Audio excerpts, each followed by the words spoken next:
اعوذ باللہ من الشیطان الرجیم بسم اللہ الرحمن الرحیم السلام علیکم ورحمۃ اللہ وبرکاتہ۔ ناظرین، ایک چھوٹا سا وظیفہ لے کر پھر آج آپ کی حاضر خدمت ہے۔ یہ وظیفہ زیادہ تر علماء کرام کے قریب اسم اعظم بھی ہے، کیونکہ زیادہ تر علماء کرام الرحمن اور الرحیم اس کو اسم اعظم شمار کرتے ہیں، اور کچھ علماء کرام یا حی و یا قیوم کو اسم اعظم تسلیم کرتے ہیں۔ یہ وظیفہ یا رحمان کا ہے، یا رحمانو یا رحمانو یا رحمان۔ یہ وظیفہ آج جو ہم پیش کرنے جا رہے ہیں یہ ہے ان لوگوں کے لیے جن کی بچیاں اپنے گھروں میں تنگ حالات میں ہیں، جن کے لگتا ہے کہ نصیب بند ہیں، نصیب نہیں کھل رہے، ہر طرف سے تنگی ہے، پریشانی ہے، مشکلات ہے، ہر طرف سے ہر طرح کی، کوئی خوشی کی خبر نہیں ہے، پریشانی ہے، زیادہ سے زیادہ پریشانی ہے۔ یہ ان لوگوں کے لیے وظیفہ ہے، یہ والد کرے یا والدہ کرے، بڑی بہن ہے تو وہ کرے، اس نیت سے کہ جس کے حالات صحیح کرنے ہیں اس کو اپنے خیال میں رکھ کے اس نیت سے کرے، اللہ پاک سے دعا کرے کہ ہماری بہن، ہماری بیٹی، اس کے نصیب کھل جائیں۔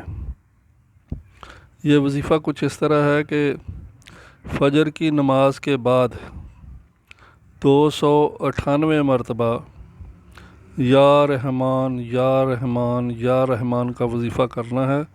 اور میں پھر بتاتا چلوں کہ آپ کے ذہن میں ہونا چاہیے کہ یہ اسم اعظم میں شمار ہوتا ہے، اور اسم اعظم وہ اسم ہیں جو اللہ تعالیٰ کے بہت ہی معروف ہیں، علماء کرام اور اولیاء کرام کے قریب جو بہت زیادہ پسندیدہ ہیں۔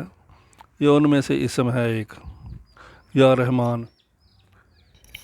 اور اس کے لیے آپ نے 3 مرتبہ درود پاک پہلے پڑھنا ہے، پھر 298 مرتبہ یا رحمان پڑھنا ہے، اور اس کے بعد پھر درود شریف پڑھنا ہے۔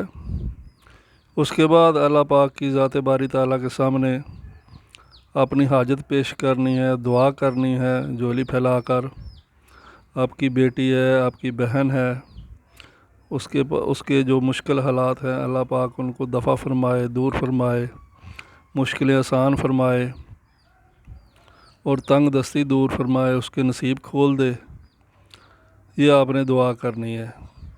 یہ وظیفہ بعض علماء کرام کے قریب یہ 21 دن کا ہے، اور بعض علماء کرام کے قریب یہ 41 دن کا ہے۔ تو آپ ذہن میں 41 دن رکھ کے کریں، اللہ پاک اس سے پہلے خیر ڈال دے، اس کے پہلے رحمت فرما دے، کرم فرما دے، کوئی بعید نہیں۔